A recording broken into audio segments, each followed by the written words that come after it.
Hello दोस्तों, मैं आपकी दोस्त आज आपके सामने बहुत दिनों से फिर से हाजिर हूँ एक नया लेक्चर नया वीडियो लेकर। दोस्तों, इस वीडियो में अपन राजस्थान के जो प्रमुख लोक संत हैं, जो प्रमुख संत या संत संप्रदाय है, उनके बारे में विस्तार से चर्चा करेंगे। ठीक है, तो स्टार्ट करते हैं। सबसे पहले अपन चर्चा करते हैं संत दादू दयाल जी के बारे में।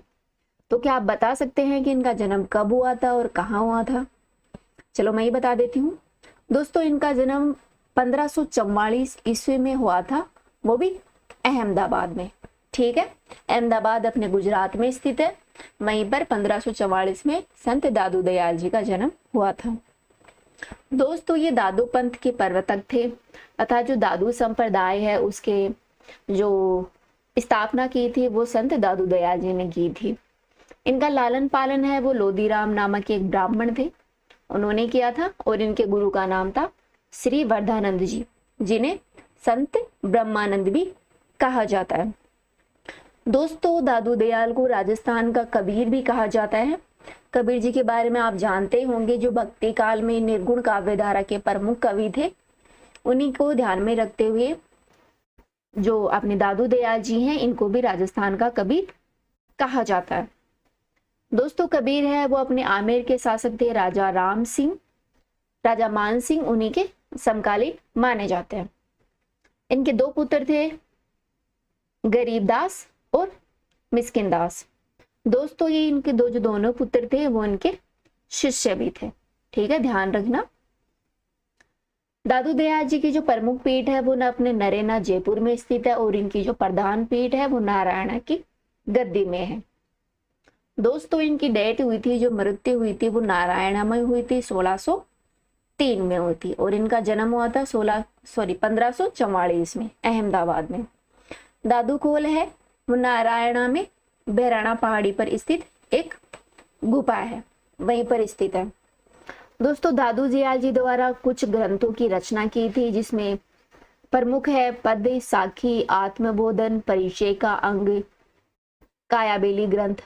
और इनका जो प्रमुख ग्रंथ माना जाता है वो पंथ परीक्षा है। कौन सा है? पंथ परीक्षा। दोस्तों, दादू साहित्य है वो ढूंढाड़ी बोली में लिखा गया था। ध्यान रखना, ये एग्जाम के पॉइंट ऑफ व्यू बहुत इंपॉर्टेंट है, कुछ एग्जामों में पूछा भी गया है।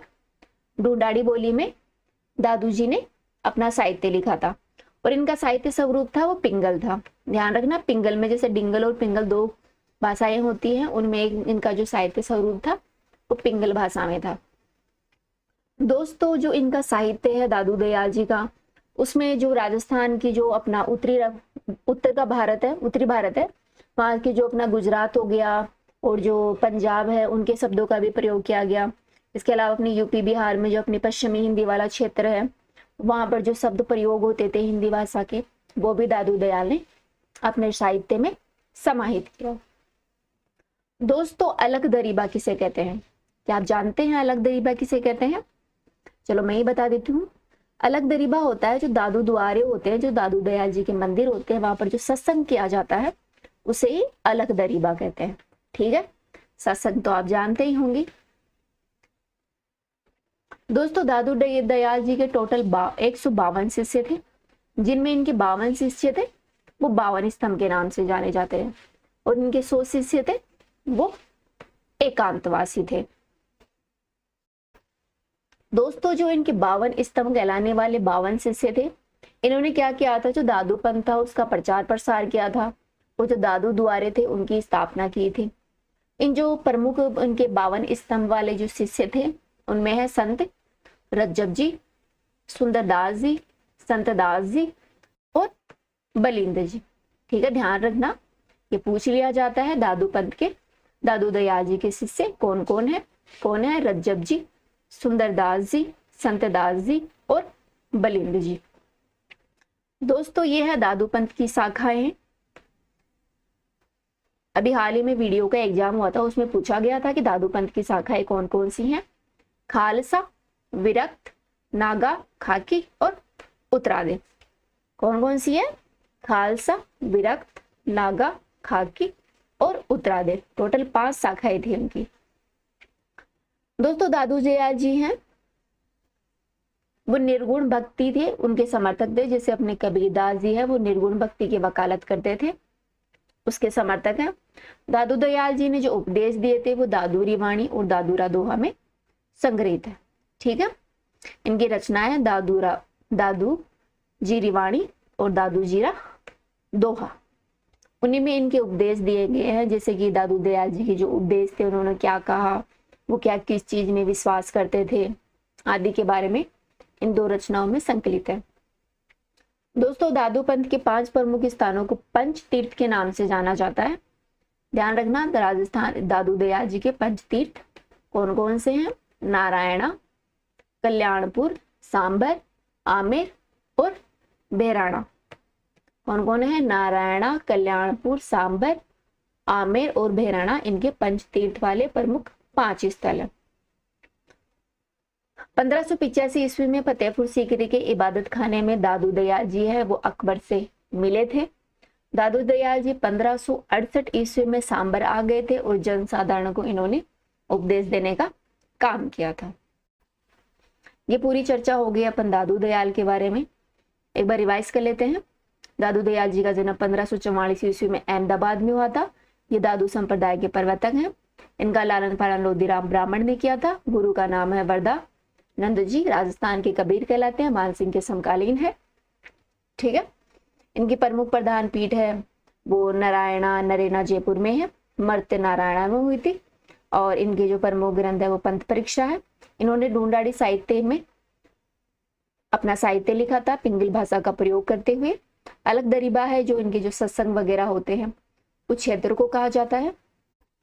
इनके टोटल 152 शिष्य थे, जिनमें 100 एकांतवासी थे और 52 स्तंभ कहलाए, जिनमें प्रमुख शिष्य हैं रजब जी, सुंदरदास जी, संतदास जी और बलंदी जी।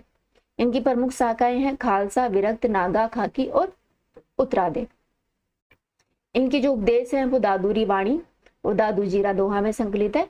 इनके 5 तीर्थ स्थल हैं नारायणा, कल्याणपुर, सांभर, आमेर और बेराणा। ये निर्गुण भक्ति के समर्थक थे। ठीक है दोस्तों, अपन सेकंड चर्चा करते हैं संत जसनाथ जी के बारे में। क्या आप जानते हैं इनका जन्म कहाँ पर हुआ था? चलो मैं ही बता देती हूँ।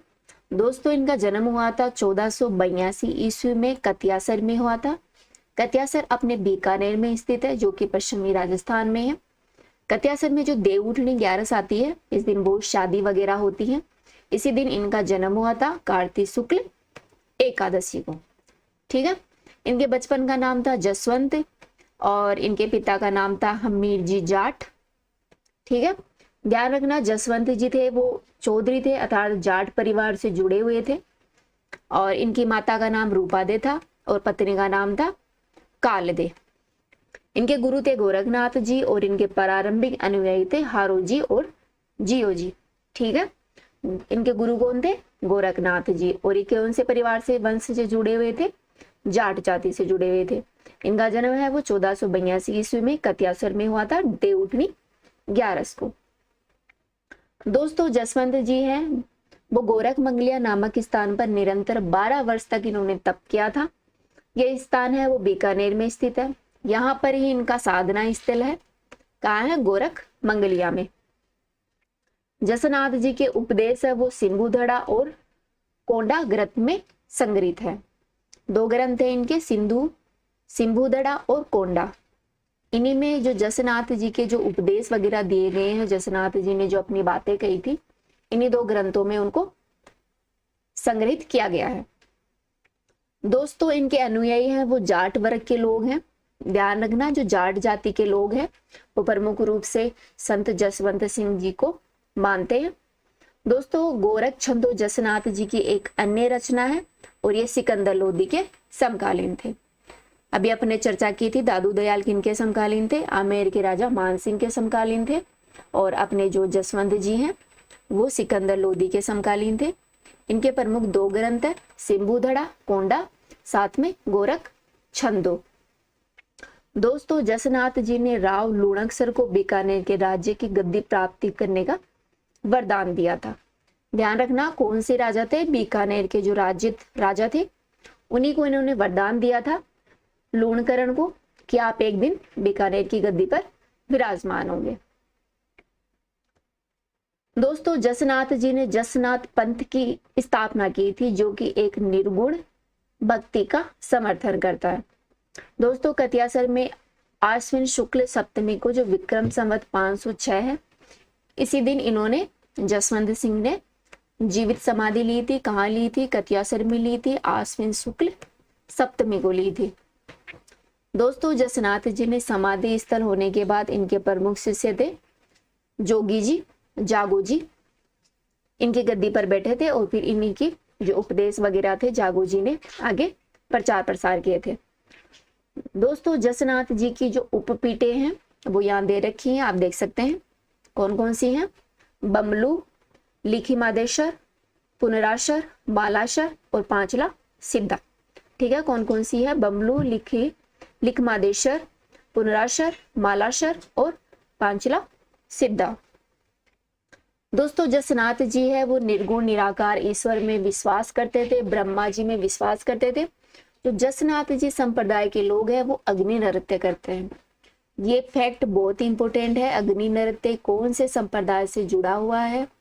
ये बार बार एग्जामों में पूछ लिया जाता है। कौन से संप्रदाय से जुड़ा हुआ है अग्नि नृत्य? जसनाथ जी संप्रदाय से। जो कतियासर में इनके 3 मेले आयोजित किए जाते हैं। बीकानेर में आश्विन शुक्ल सप्तमी को, माघ शुक्ल सप्तमी को और चैत्र शुक्ल सप्तमी को। इनके शिष्य थे हारो जी, हांसो जी, रुस्तम जी और लालनाथ जी। विरक्त जसनाथी साधु परमहंस कहलाते हैं। दोस्तों इस धर्म के जो जाट लोग हैं इसको मानते हैं, जसनाथ संप्रदाय को। वो प्रमुख रूप से जो जाट का वृक्ष होता है और जो मोर होता है उसको पवित्र मानते हैं। ठीक है, यहाँ पर आकर अपना जसनाथ जी के बारे में जो चर्चा है वो कंप्लीट होती है। एक बार इसे रिवाइज कर लेते हैं। जसनाथ जी का जन्म है वो 1482 ईस्वी में कतियासर में हुआ था, देवउठनी 11 को। इनके पिता का नाम हमीर जी था, माता का नाम रूपादे और पत्नी का नाम कालदे। इनके गुरु जी थे वो गोरखनाथ जी थे और इन्होंने समाधि ली थी वो गोरख मंगलिया में ली थी। इनके प्रमुख रूप से 3 ग्रंथ, सिंबुदड़ा, कोंडा और गोरका छंदो। इनके जो प्रमुख अनुयायी लोग हैं वो जाट वर्ग के लोग आते हैं।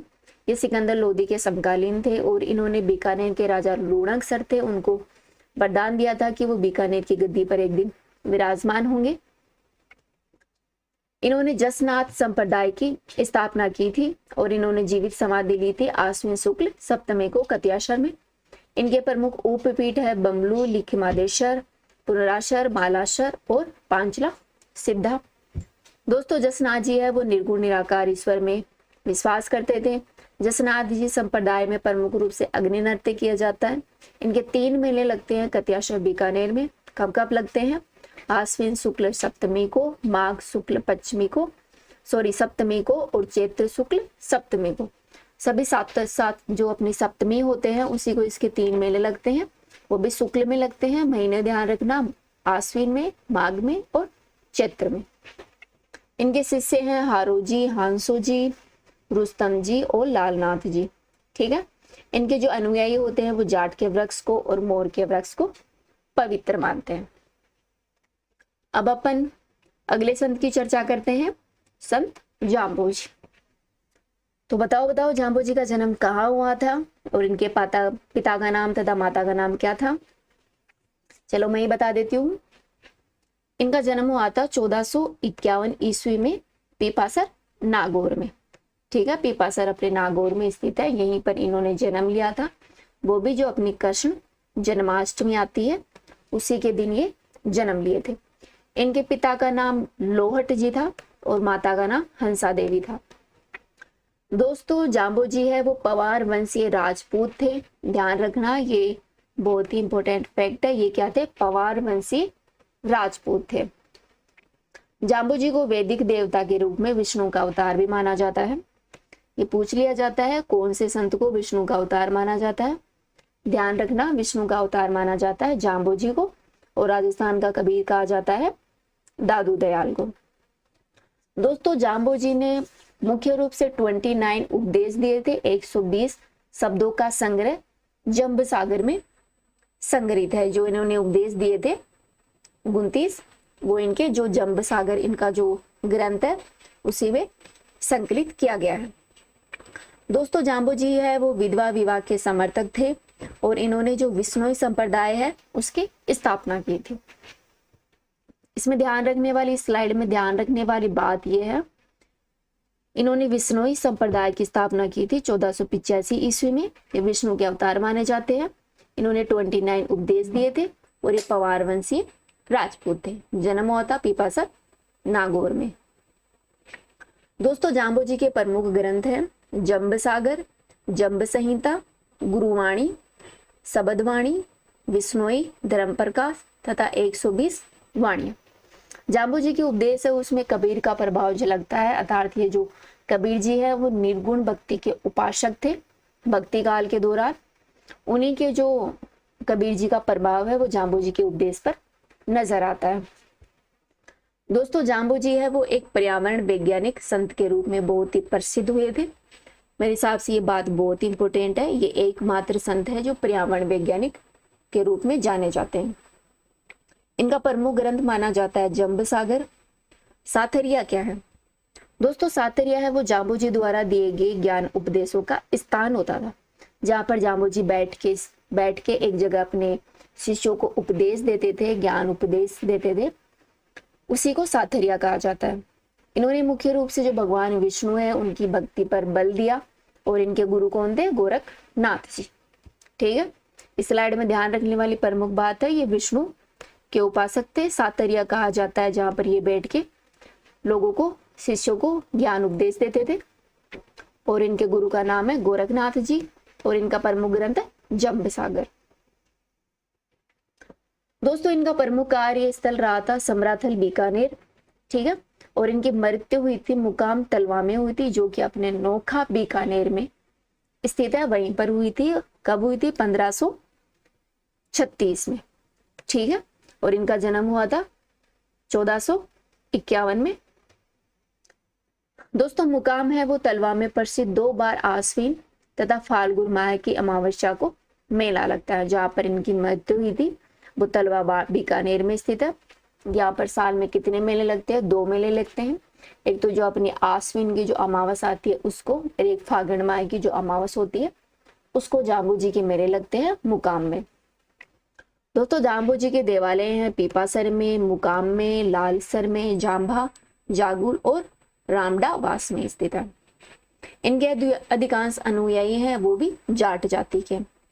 ठीक है, जो अपने जसवंत संप्रदाय थे उसके भी अनुयायी हैं वो जाट जाति के हैं और अपने जो जाम्बो जी हैं उनको मानने वाले भी अधिकतर लोग हैं वो जाट जाति के हैं। एक बार रिवाइज कर लेते हैं जाम्बो जी के बारे में। इनका जन्म 1451 में कृष्ण जन्माष्टमी को पीपासन नागौर में हुआ था। ये पवार वंशीय राजपूत थे। इनके पिता का नाम लोहट जी था, माता का नाम हंसा देवी। इन्हें विष्णु का अवतार माना जाता है। इन्होंने मुख्य रूप से 29 उपदेश दिए थे और ये जो विष्णोई संप्रदाय है उसके प्रवर्तक माने जाते हैं। इनके प्रमुख ग्रंथ है जंब सागर, जंब संहिता, गुरुवाणी, शबदवाणी, विष्णोई, धर्म प्रकाश और 120 वाणियां। ये पर्यावरण वैज्ञानिक के रूप में प्रसिद्ध प्रमुख संत थे। साथरिया था जहां पर बैठकर ये अपने उपदेश दिए जाते थे, उसी स्थान को साथरिया कहा जाता है। इनके गुरु का नाम था गोरखनाथ जी। इनका प्रमुख कार्य स्थल था समराथल बीकानेर और इनके मृत्यु हुई थी मुकाम तलवा में, जो कि नोखा बीकानेर में स्थित है 1536 के आसपास। मुकाम है वहां पर प्रतिवर्ष इनके 2 मेले लगते हैं, एक तो आश्विन अमावस्या को, दूसरा लगता है फाल्गुन अमावस्या को। इनके प्रमुख देवालय हैं पीपासर जो कि नागौर में है, मुकाम में, लालसर में, जाम्बा, जुगुल और रामडावास में। इनके जो अनुयायी हैं वो जाट जाति के लोग हैं। अब अपन नेक्स्ट संत के बारे में देख लेते हैं। नेक्स्ट है लालदास जी। दोस्तों लालदास जी के पिता का नाम था श्री चांदमल और माता का नाम था समदा। ये जन्मे थे 1540 ईस्वी में धौलीधूप अलवर में। ठीक है, जो अपना मेवात क्षेत्र है अलवर, वहीं पर 1540 के आसपास इनका जन्म हुआ था। लालदास जी हैं वो मेव जाति के लकड़हारे थे। मेव जाति है जो मुसलमानों की प्रमुख जाति है, वहीं के एक लकड़हारे माने जाते हैं। इनके गुरु हैं वो गदन चिश्ती थे और पत्नी का नाम भागोरी था। लालदास जी ने लालदास संप्रदाय की स्थापना की थी और इनकी मृत्यु हुई थी 1648 ईस्वी में नांगला भरतपुर में। इन्होंने समाधि स्थल है इनका शेरपुर अलवर में। ठीक है। जन्म हुआ था 1540 में धौलीधूप अलवर में। पिता का नाम श्री चांदमल, माता का नाम समदा। मेव जाति के प्रमुख लकड़हारे थे। गुरु का नाम है गदन चिश्ती। लाल संप्रदाय का प्रवर्तन किया था। समाधि स्थल है शेरपुर अलवर। दोस्तों इनके पुत्र था कुतुब मियाँ। ठीक है, जिन्हें मियाँ साहब भी कहा जाता है। कि मठ है वो बांदोली में स्थित है। इनकी रचनाएं है प्रमुख, ध्यान रखने लायक है। लालदास जी की वाणी और लालदास जी की चेतावनी। ठीक है, दो रचनाएं इन्होंने प्रमुख रूप से लिखी थी, लालदास जी की वाणी और लालदास जी की चेतावनी। ये भी निर्गुण भक्ति के उपासक थे दादू दयाल की तरह। ये जो मुगल सम्राट थे अकबर और दादू दयाल जी के समकालीन माने जाते हैं। दोस्तों जो मेव मुसलमान होते हैं वो लालदास जी को अपना पीर मानते हैं। लालदास जी का मेला लगता है वो आश्विन मास की एकादशी और माघ पूर्णिमा को लगता है, वो भी शेरपुर अलवर में, जहां पर इन्होंने समाधि ली थी वहीं पर इनका मेला लगता है। एक बार दादू दयाल के बारे में रिवाइज कर लिया जाए, लालदास जी के बारे में। इनका जन्म 1540 में धौलीधूप अलवर में हुआ था। पिता का नाम श्री चांदमल था, माता का नाम समदा था। लालदास जी मेव मुस्लिम जाति के लकड़हारे थे। इनके गुरु का नाम गद्दन चिश्ती था, पत्नी का नाम भोगरी था। लाल संप्रदाय की प्रवर्तक किया था इन्होंने। मृत्यु हुई थी वो नंगला भरतपुर में। इनका समाधि स्थल है शेरपुर अलवर।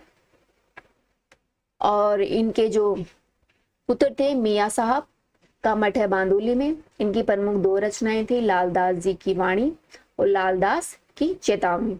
ये निर्गुण भक्ति में विश्वास करते थे और दादू दयाल जी तथा अकबर के समकालीन माने जाते हैं। मैं मुसलमान इनको रूप से प्रमुख अपना पीर मानते हैं। इनके मेले लगते हैं शेरपुर अलवर में। इनका जो समाधि स्थल है वहीं पर एक लगता है आश्विन मास की एकादशी को और माघ पूर्णिमा को। आज के पहले लोक संत है चरणदास जी। कौन है? संत चरणदास जी। दोस्तों इनका जन्म हुआ था 1703 ईस्वी में डेहरा अलवर के अंदर। कहाँ हुआ था? डेहरा में हुआ था, जो कि अलवर में स्थित है। इनके पिता का नाम मुरलीधर था और इनकी माता का नाम कुंजो देवी था। इनके बचपन का नाम रणजीत था। दोस्तों चरणदास जी ने मुनि सुखदेव से दीक्षा ली थी, अर्थात इनके गुरु कौन थे? संत मुनि सुखदेव जी। दोस्तों ये आजीवन ब्रह्मचारी रहे थे। इन्होंने अपना ब्रह्मचारी रहते हुए पूरा जीवन व्यतीत किया था और इन्होंने चरणदासी पंथ का स्थापना की थी। कौन से पंथ के प्रवर्तक माने जाते हैं? ये चरणदास जी पंथ के प्रवर्तक माने जाते हैं संत चरणदास जी। दोस्तों 1782 ईस्वी में दिल्ली में इनका निधन हो गया था, जहाँ इनकी समाधि भी बनी हुई है और यहाँ पर बसंत पंचमी को इनका मेला लगता है। ठीक है, इनकी निधन स्थल कहाँ है? अपने राजस्थान से बाहर है, राजधानी दिल्ली में हुआ था 1782 ईस्वी में और यहाँ पर बसंत पंचमी को मेला लगता है। दोस्तों इनके जो अपने 52 शिष्य थे, कितने शिष्य थे? 52, जिनमें प्रमुख है रामरूप, राम सखी, सहजोबाई, दयाबाई, जुक्तानंद, जीवनदास आदि। ध्यान रखना इनमें जो राम सखी, सहजोबाई, दयाबाई इनके प्रमुख शिष्या थी। कौन कौन? ये महिला शिष्या थी उनकी, सहजोबाई, दयाबाई। ठीक है दोस्तों, ये मेवात क्षेत्र है जो अपना अलवर भरतपुर है, वहां के प्रमुख संत रहे हैं। संत चरणदास जी ने जो अपना नादिर शाह ने आक्रमण किया था भारत पर, उसकी भविष्यवाणी कर दी थी। ठीक है दोस्तों, ये श्रीमद् भागवत को अपनाने वाले धर्म ग्रंथ में विश्वास करते थे। ठीक है, इन्होंने कौन से धर्म ग्रंथ को अपनाया? जो श्रीमद् भागवत धर्म ग्रंथ है वैष्णव संप्रदाय का, उसी को इन्होंने अपनाया, उसी को ये मानते थे। दोस्तों इनके प्रमुख ग्रंथ है ब्रह्मानंद ज्ञान सागर, ब्रह्मचरित्र, शक्ति सागर और ज्ञान सौरोदय। दोस्तों ये हमेशा पीले वस्त्र पहनते थे और ये दूसर बनिया जाति के थे। ध्यान रखना ये कौन सी जाति के थे? बनिया जाति के थे। ठीक है, ये अपने चर्चा कर ली संत चरणदास जी के बारे में। एक बार वापस से देख लेते हैं। इनका जन्म हुआ था 1703 ईस्वी में डेहरा अलवर के अंदर। पिता का नाम मुरलीधर था, माता का नाम कुंजू देवी था, बचपन का नाम रणजीत था। और इनके गुरु थे वो मुनि सुखदेव थे, ये आजीवन ब्रह्मचारी रहे थे और ये चरणदासी पंथ के प्रवर्तक माने जाते हैं। ठीक है। इनके प्रमुख 52 शिष्य थे, जिनमें राम स्वरूप, जुक्तानंद और जीवनदास पुरुष शिष्य थे। और महिला शिष्यों में कौन थे इनकी? राम सखी, सैजोबाई और दयाबाई। इनमें प्रमुख है सैजोबाई और दयाबाई। ये पूछ लिया जाता है ये किनकी शिष्या थी? ये थी शरण संत चरणदास जी की। दोस्तों इनका निधन हुआ था 1782 ईस्वी में दिल्ली में, और यहाँ पर इनका समाधि स्थल भी है। यहाँ पर बसंत पंचमी को इनका मेला आयोजित किया जाता है।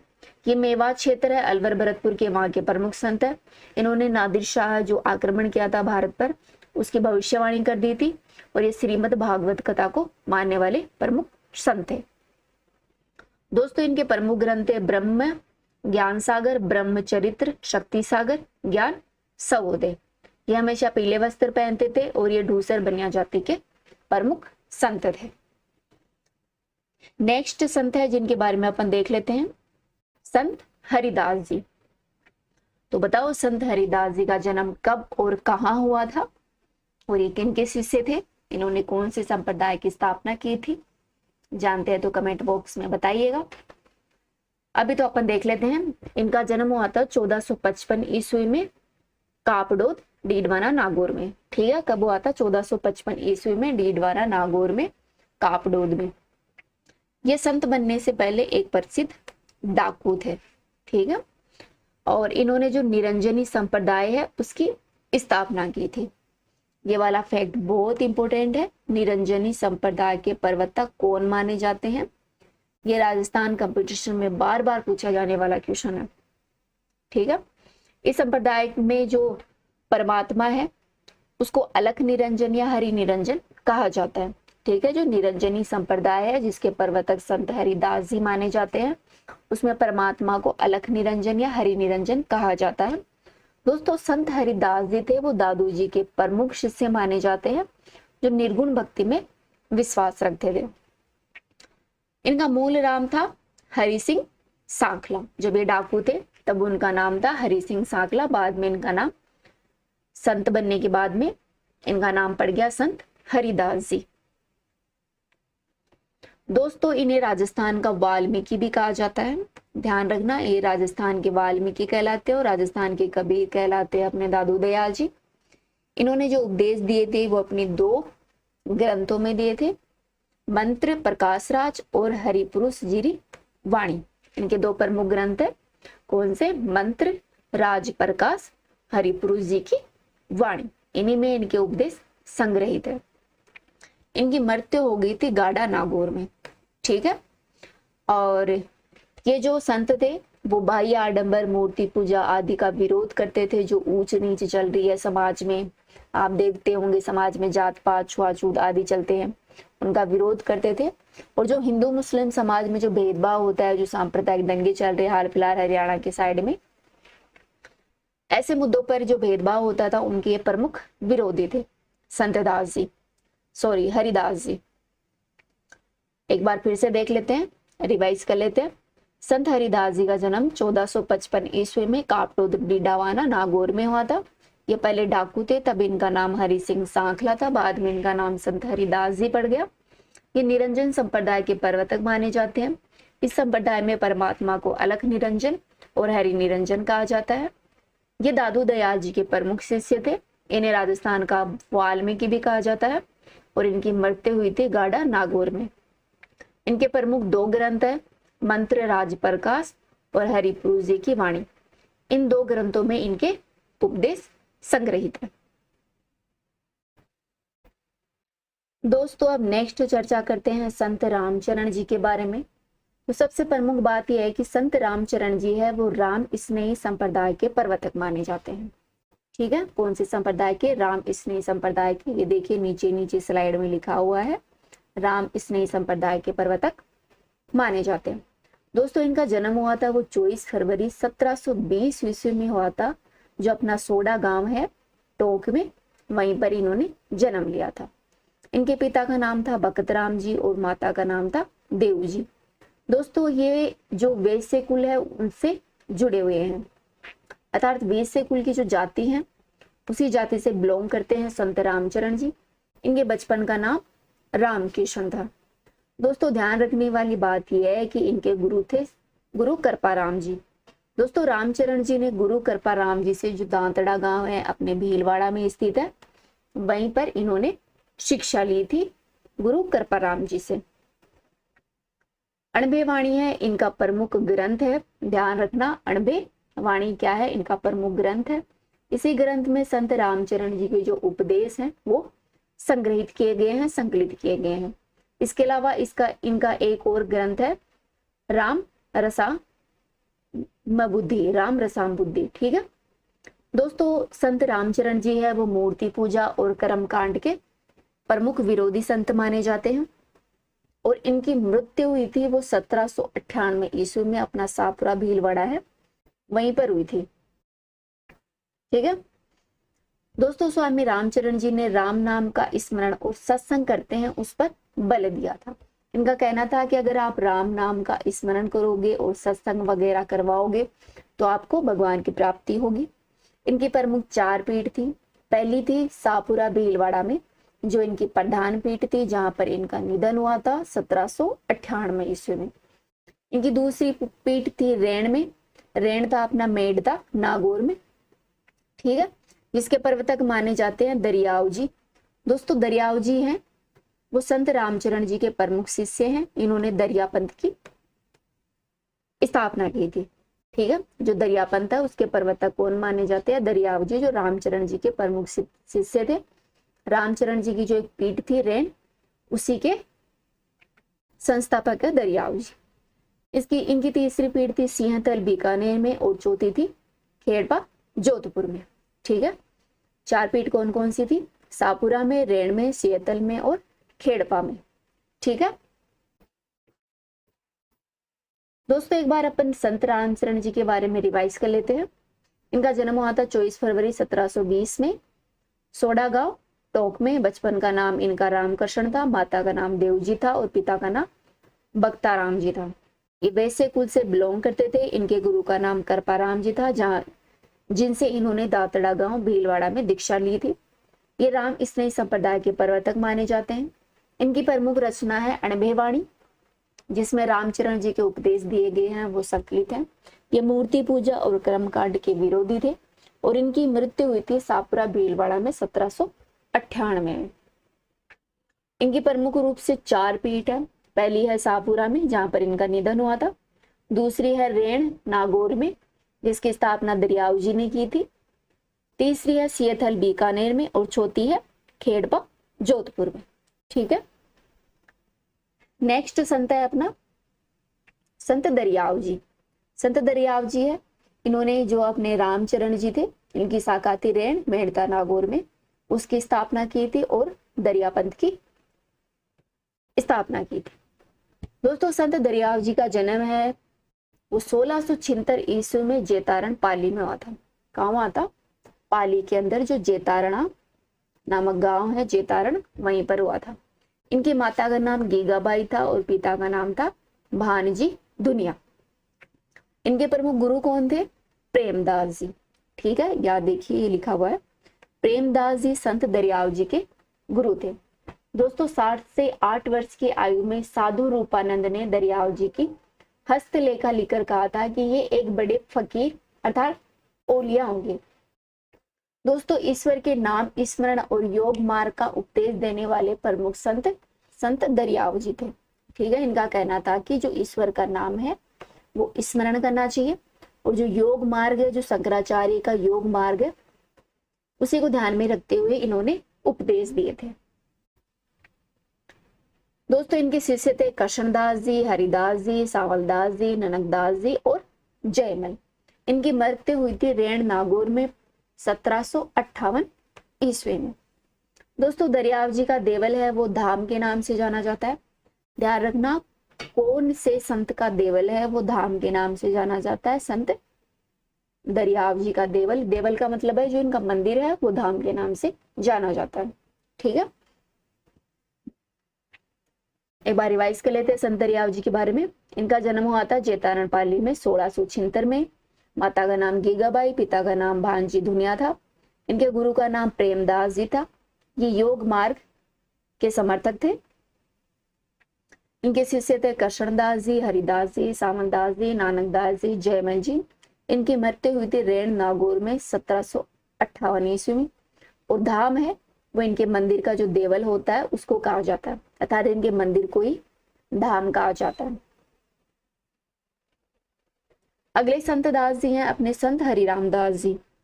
तो बताइए संत हरिराम दास जी के बारे में आप कितना कुछ जानते हैं। दोस्तों, संत हरिराम दास जी के पिता का नाम था भागचंद जोशी और माता का नाम था रामी।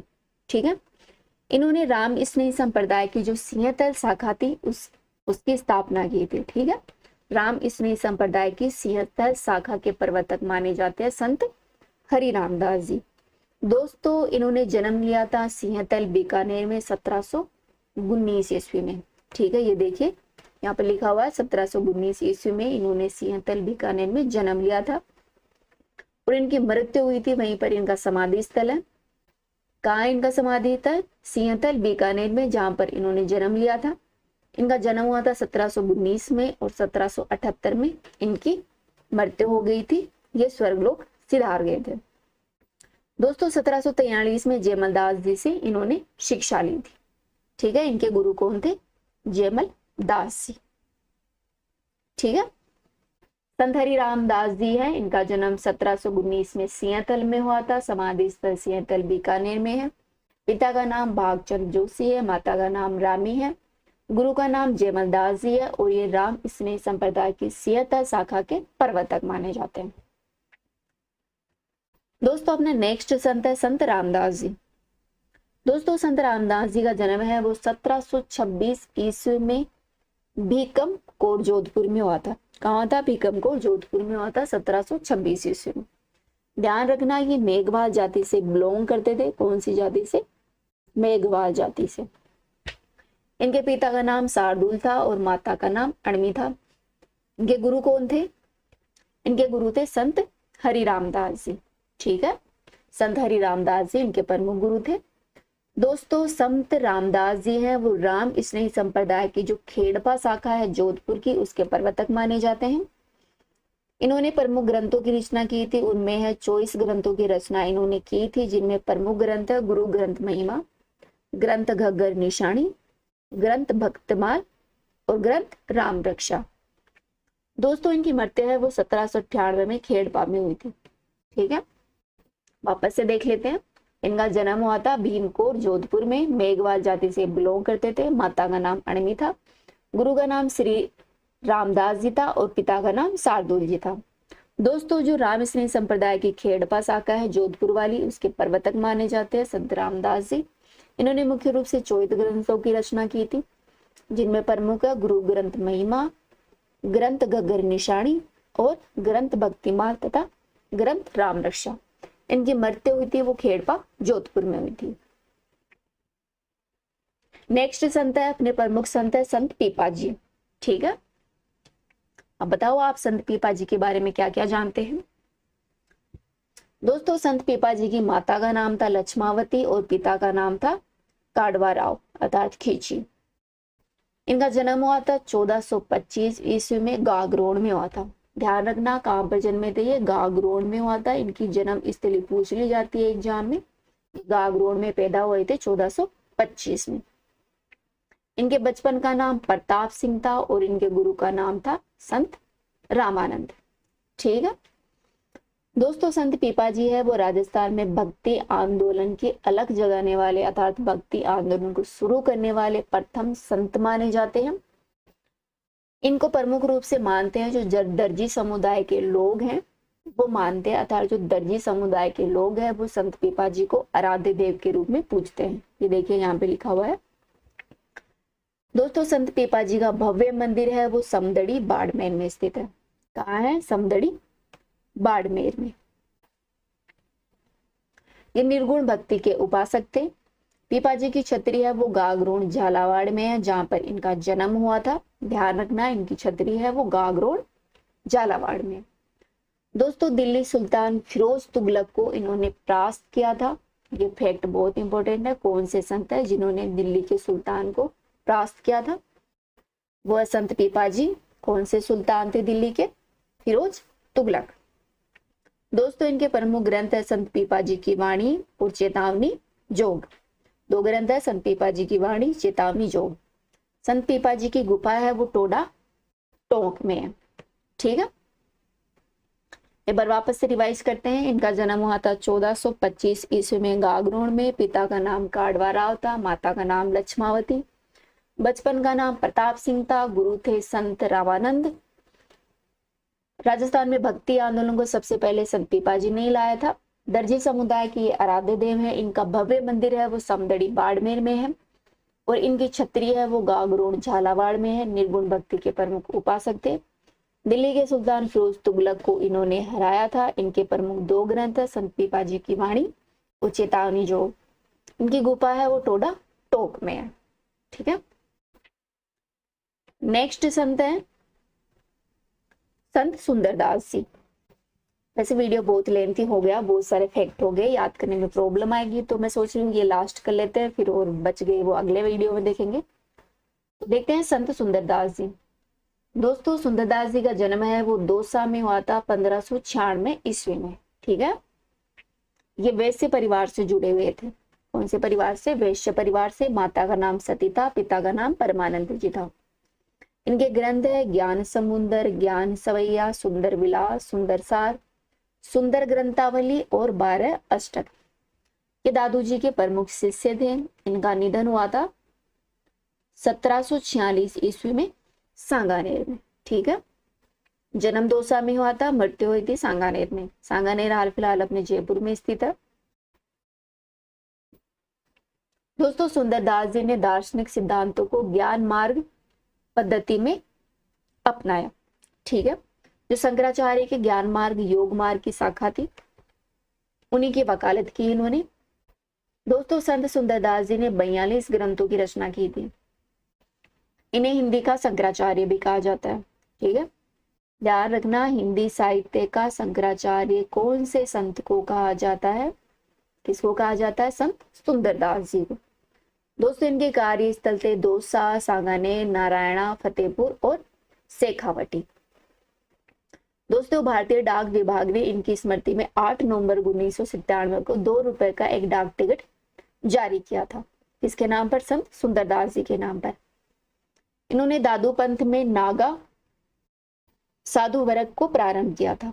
ठीक है, नागा साधु वर्ग है इसको प्रारंभ करने वाले कौन थे? दादू पंथ में संत सुंदरदास जी, जो हिंदी साहित्य के शंकराचार्य कहलाते हैं और भारत सरकार ने इनके ऊपर डाक टिकट जारी किया था 1997 में। इनके शिष्य हैं दयाल दास जी, श्यामदास जी, दामोदर दास जी, निर्मल दास जी और नारायण दास जी।